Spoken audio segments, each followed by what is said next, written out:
Hi, my name is Trish, and this video is the second episode to From the Shelf. If you didn't know, From the Shelf is a series in my channel where I talk about books that I've read previously but haven't had the opportunity to talk about in my channel before. There's so many fruit flies in my office. Here's hoping that the fly doesn't enter my mouth while filming. I hope you enjoyed that pay-per-view screening of me fighting a fly. But anyways, in this episode, I will be talking about 3 books, and the first book that I will be talking about is House of Salt and Sorrows by Erin A. Craig, and I gave this book 4 out of 5 stars. House of Salt and Sorrows is a young adult horror mystery fantasy. It is a retelling of 12 Dancing Princesses, but with ghosts, murder, and absolutely no Barbie, which is a shame because if there's anything that the world needs now, it's more Barbie.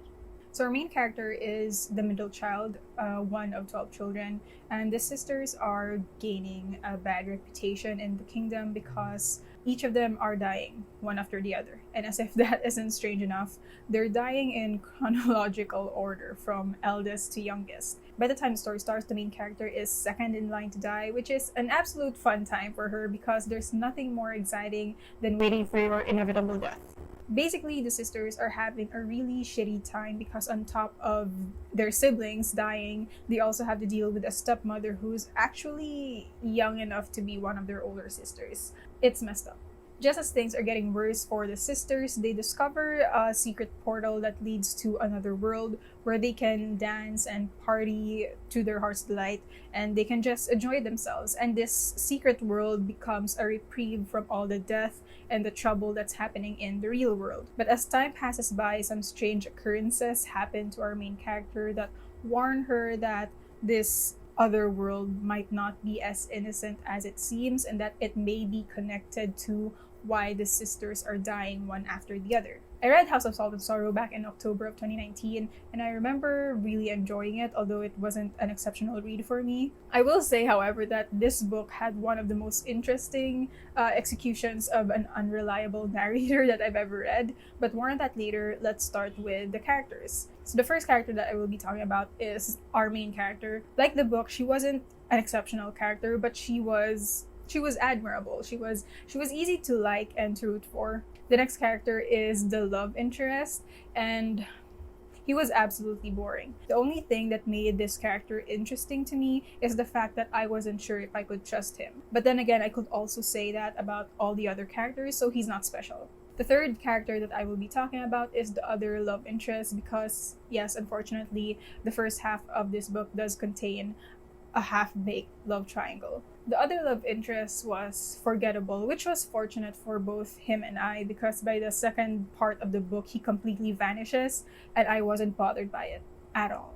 The next character that I will be talking about is Camille, and she is one of the 12 sisters. I think she was a few years older than our main character, which means that she is directly next in line to be yeeted. Hey Tara, you want some? This bitch empty. And I think that's enough reason to always be angry and bitchy. And really, Camille is the designated bitch of the sisters. If there's a scene that requires someone to be snarky or to complain, Camille is there to do her job. The next characters that I will be talking about are the rest of the sisters. And I have mixed feelings about the rest of the sisters because on one hand, there really wasn't enough time to focus on each sister, and understandably so because there are 12 of them, and even with just the 7 or 6 sisters that were still alive, there really wasn't much of an opportunity to make them shine. So for most of the book, the sisters were really just a hodgepodge of sisters. On the other hand, I was very impressed that Erin A. Craig was still able to give each sister her own personality. Like even the sisters that have passed away, they each had their own distinct features and personality that I could tell them apart. This impresses me because until now I still cannot tell apart the sisters in Barbie and the 12 Dancing Princesses. They all look the same to me, and it doesn't help that there's a set of twins, there's a set of triplets, and the rest of the sisters except Barbie are practically the same person with just different shades of brown hair.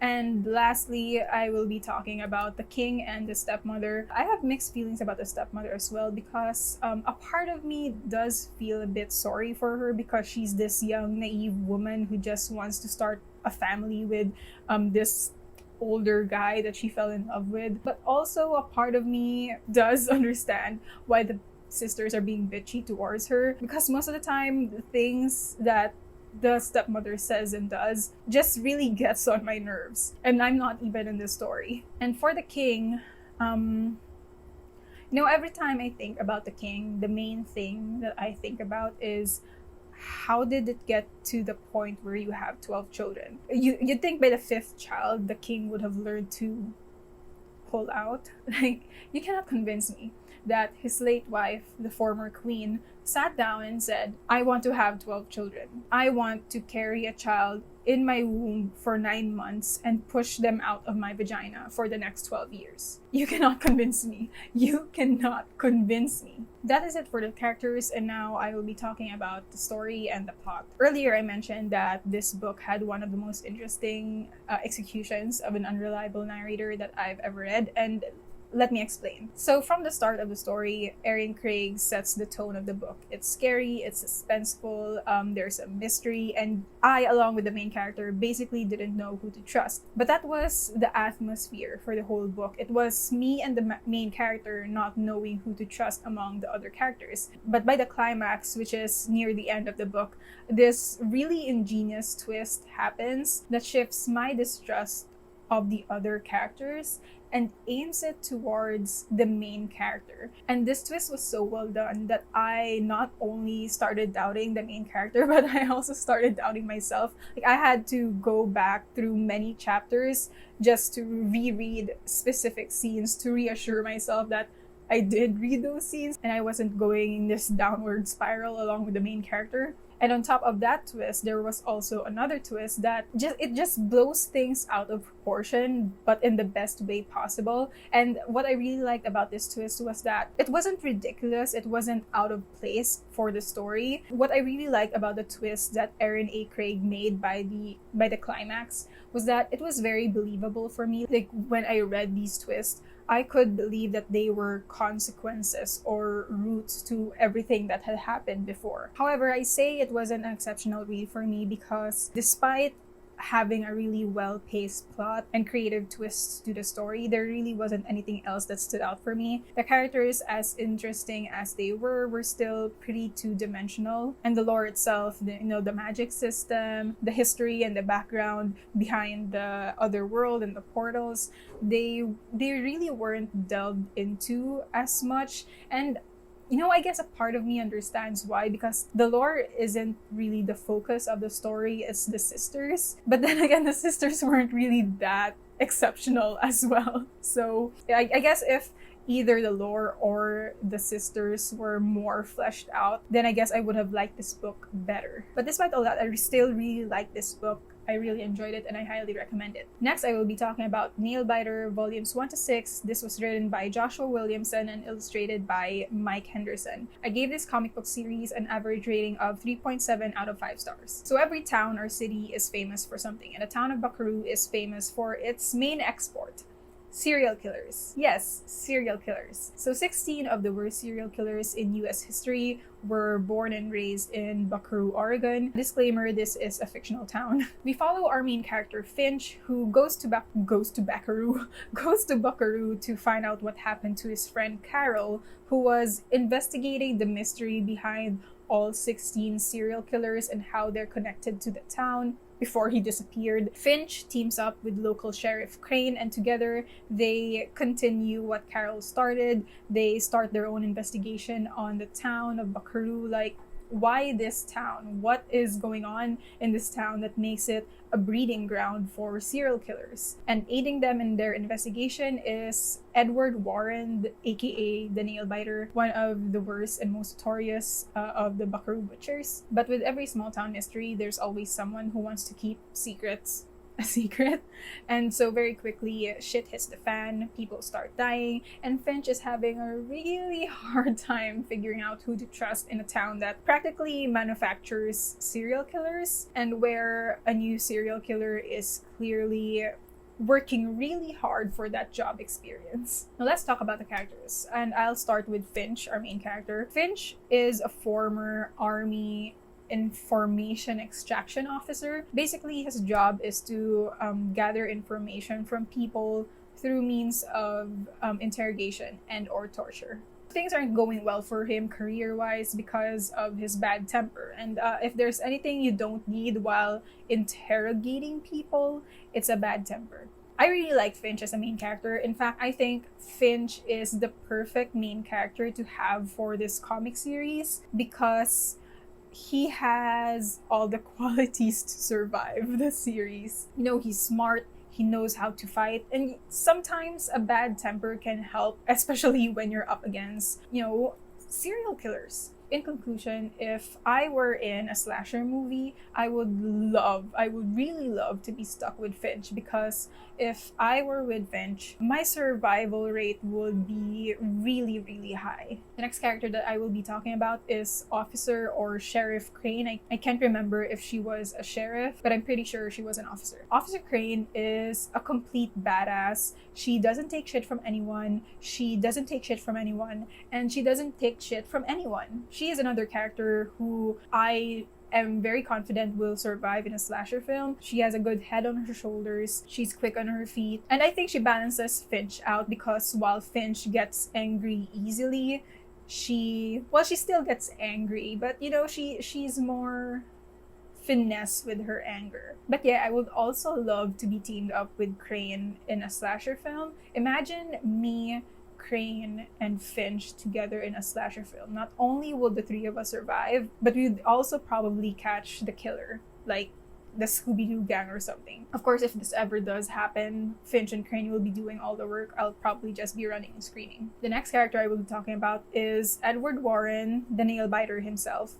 And I don't know, his character is a big disappointment for me because, and saying this makes me feel a bit weird because it is one of the dialogues of one of the main villains in the comic series, but Edward Warren is a textbook serial killer. Like, all the things that you read about serial killers, like all their traits or personalities or behaviors they might have, all of those are present in Edward Warren to a T. And you'd think this would make him interesting, but you know, he's just too textbook. And there really isn't much effort in his part to hide that he was a serial killer. Like, he's really proud of it and he wears that image publicly. So I guess, yeah, his character was disappointing for me, especially since the comic series is named after his character. Like, imagine having a series named after you, but you still get outshined by two other characters. The next character that I will be talking about is Agent Barker, or she might be Agent Baker, I'm not sure, but I'm just going to go with Barker. So Agent Barker is one of the agents that arrives at Bakaru after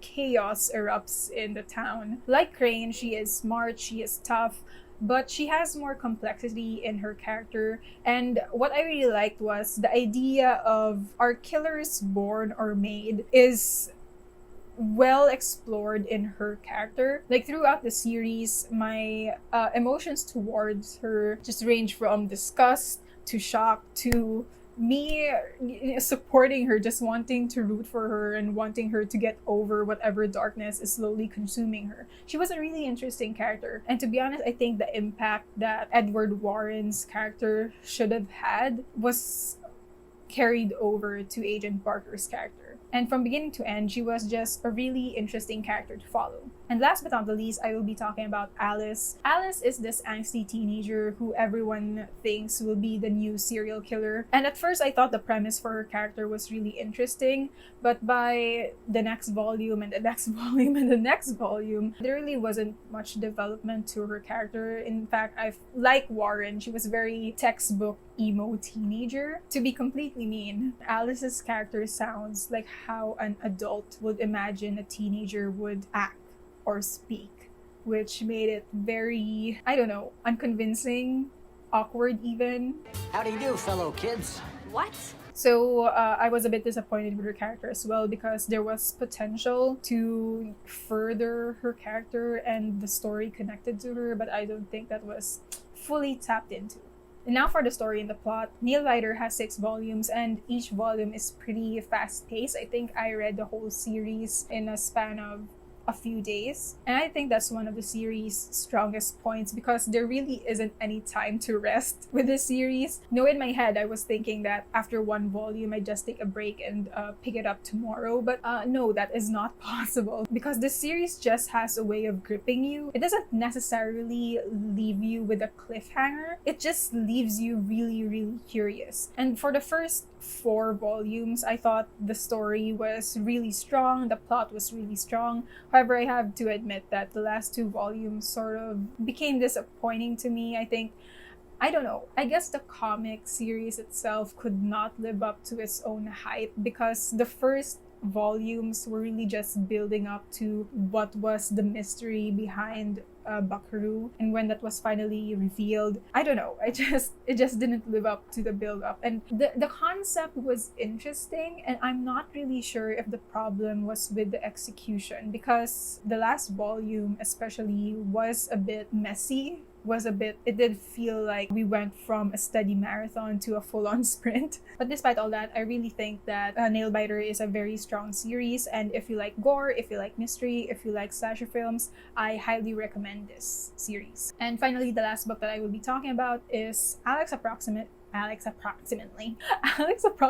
by Jen Bennett. I read this book back in September of 2018 and I gave this book 4 out of 5 stars. It really amazes me how timing can be such a consequential factor that contributes to our reading experience. So back when I read this in 2018, I was really in the mood for something fluffy, something light, something romantic. I was at the peak of playing those Voltage Otome games, the ones with the hot anime guys. So I was in a romantic phase. And for my 4-star review, it seemed that I really, really liked it. But now, in 2021, I read my review and the first thought that goes into my head is how?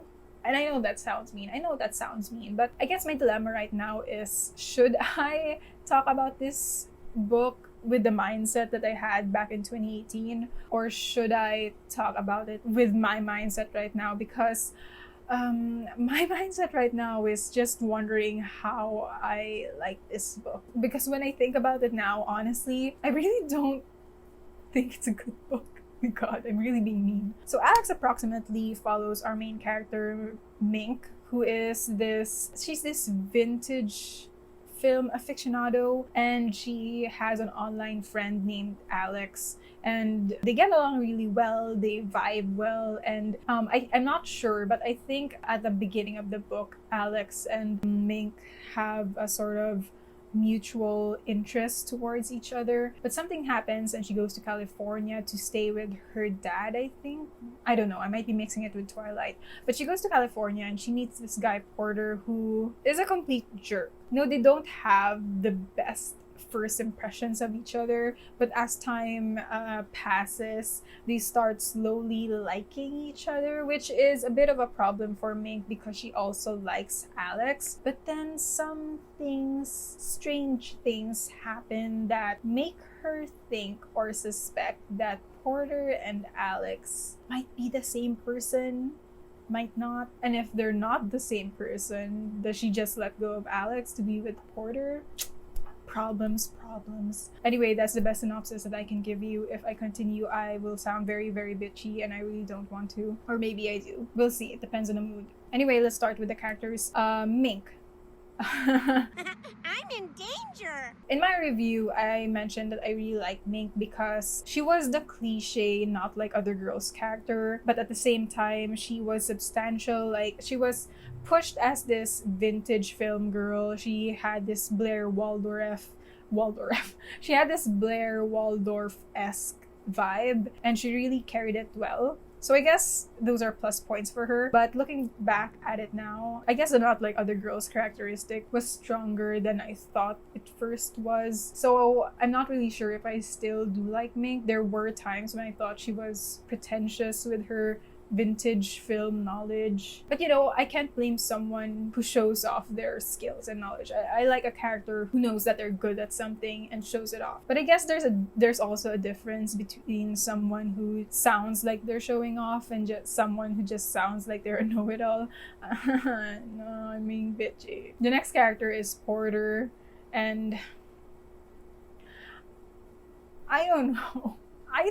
I don't know what's up with Porter. He wasn't boring, but he also wasn't interesting. You know, if Porter was put in a lineup of different young adult main love interests, I wouldn't be able to pick him out of the lineup. I guess that would best explain what his character is like. And yeah, I guess that's it for the characters because I can't really remember the rest of the characters. Well, there is Grace, who is Mink's best friend. But, you know, I can't really talk much about Grace because she really wasn't present throughout the book, aside from that one scene where she had friendship drama with Mink. So yeah, I guess that's it for the characters. For the story and the plot, the pacing was okay. I thought it was really well balanced. You know, there was a good balance between progressing the mystery and slowly coming to that climax about whether Porter is Alex or if Mink will find out. There were also scenes where it sort of slowed things down and gave us more time to invest in Porter and Mink's relationship. To be fair,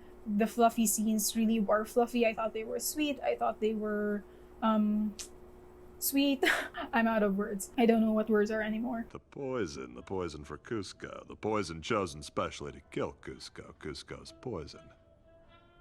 I guess one of my main problems with the story was the plot twist because, and even 2018 Trish agrees with me, I do not understand how Mink could not have figured out that Porter was Alex. Oops, spoiler.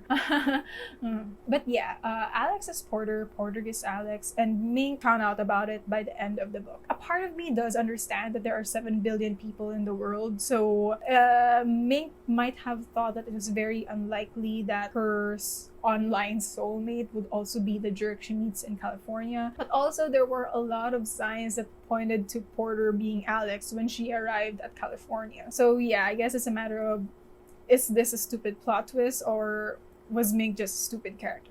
So that is it for episode 2 of From the Shelf. We started out really positive and ended up really mean-spirited, and a lot of it had to do with me. I'm really sorry about that. I'm just tired and today was not a good day. But I wanted to film because I just wanted to put content out there. I'm getting really guilty of getting all these subscribers and not putting out anything for months. So that is it for this episode. See you in the next one. Bye-bye.